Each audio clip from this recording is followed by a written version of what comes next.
नमस्कार, बहुत स्वागत आपका अनादि टीवी पर। मैं हूं आपके साथ पारुल। उत्तराखंड का स्पेशल बुलेटिन न्यूज उत्तराखंड देख रहे हैं आप। करेंगे खबरों की शुरुआत उत्तराखंड की खबर के साथ।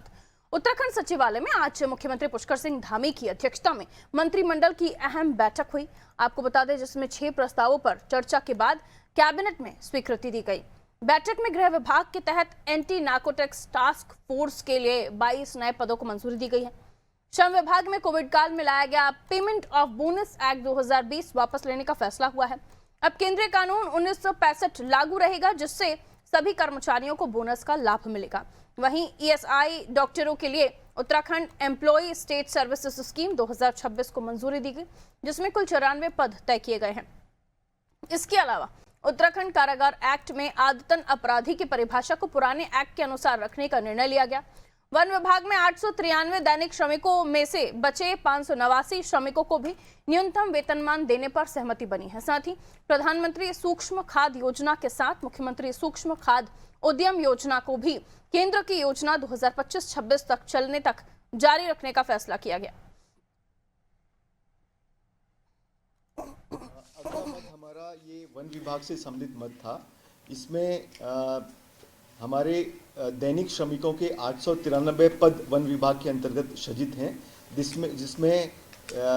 जिसमें से 304 दैनिक श्रमिकों को पूर्व से ही न्यूनतम वेतनमान दिए जाने का निर्णय लिया गया था। परंतु जो शेष 579 जो दैनिक श्रमिक हैं उनमें उनको नहीं दिया जा रहा था, तो इसमें मामला न्यायालय में भी गया था। तो आज माननीय मंत्रिमंडल द्वारा ये निर्णय लिया गया है कि जो शेष श्रमिक हैं 589 उनको भी जो श्रमिक उनका न्यूनतम वेतनमान 18,000 रुपये के समतुल्य करने का आज निर्णय लिया। उत्तराखंड कारागार और सुधारात्मक सेवाएं संशोधन अधिनियम 2026 के संबंध में है। जैसा कि आपको विदित है कि 2024 में हमारा ये एक्ट पास हुआ था। इसमें एक हैबिचुअल ऑफेंडर की डेफिनेशन इसमें दी गई थी कि जो ऐसे ऑफेंडर्स जो बार बार क्राइम करते हैं उनको हैबिचुअल ऑफेंडर उसमें कहा गया था।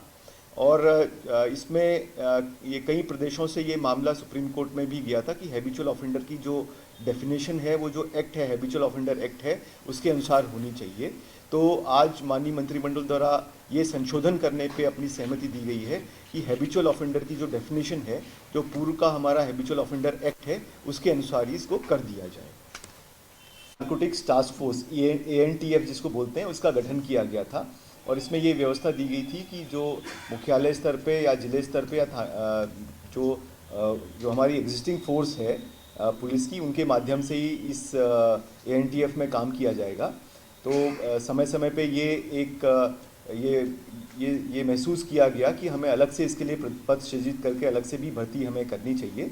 तो इसी में आज माननीय मंत्रिमंडल द्वारा ये सहमति दी गई है कि एंटी नार्कोटिक्स टास्क फोर्स के 22 पद इसमें सृजित किए जाएं।